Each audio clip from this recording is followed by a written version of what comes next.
आज आपण बनवणार आहोत तांदूळची भाजी। तांदूळची भाजी करताना मी काय केलंय, जुडी निवडून घेतली आहे। आता ही जुडी आपल्याला काय करायचं, निवडलेली स्वच्छ धुवून घ्यायची,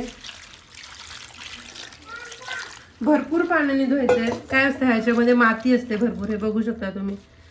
2 ते 3 पाण्याने आपल्याला ही स्वच्छ धुवून घ्यायचे।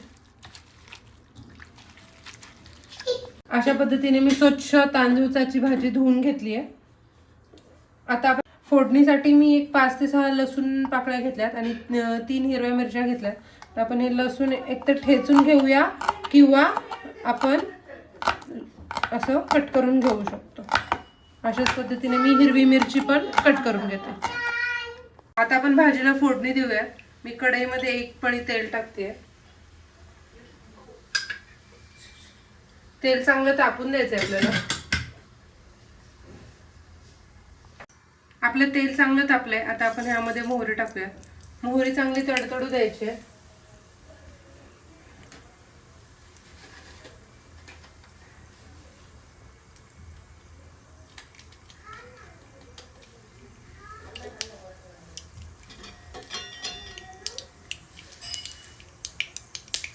ते बघू शकता आपली मोहरी चांगली तडतडायला लागली।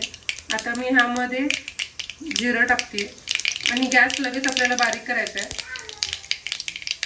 पाव चमचा मी हिंग टाकते यामध्ये।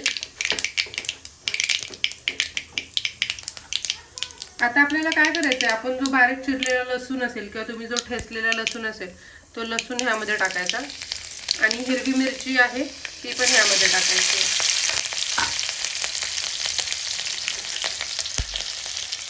व्यवस्थित हलवून घ्यायचं आहे। आता आपल्याला काय करायचं आहे, ही जी आपली भाजी जी आपण स्वच्छ धुतलेली ती आपण ह्यामध्ये आता टाकूया।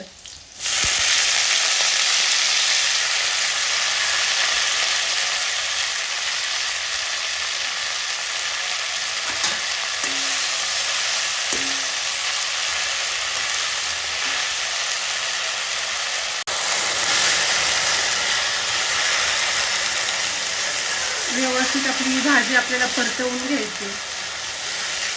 गॅस ह्या वेळेला आपल्याला बारीकच ठेवायचा आहे।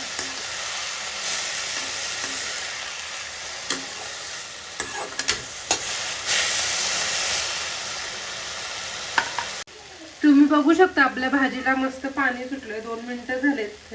आता आपण ह्यामध्ये 1/2 चमचा मीठ टाकायचं।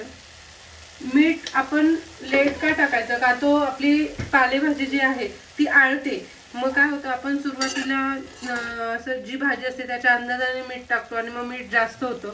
त्यामुळे शक्यतो भाजी अशी आळली की मग ह्यामध्ये मीठ टाकायचं। आणि ह्यामध्ये आपल्याला काय करायचं, तर थोडासा आपण 1 चमचाभर शेंगदाण्याचा कूट टाकणार आहोत। शेंगदाण्याच्या कुटामुळे थोडीशी छान चव येते। आणि 5 मिनिट आपल्याला बारीक गॅसवरती ही भाजी होऊन द्यायची। तुम्ही बघू शकता अशा प्रकारे आपली ही भाजी तयार आहे।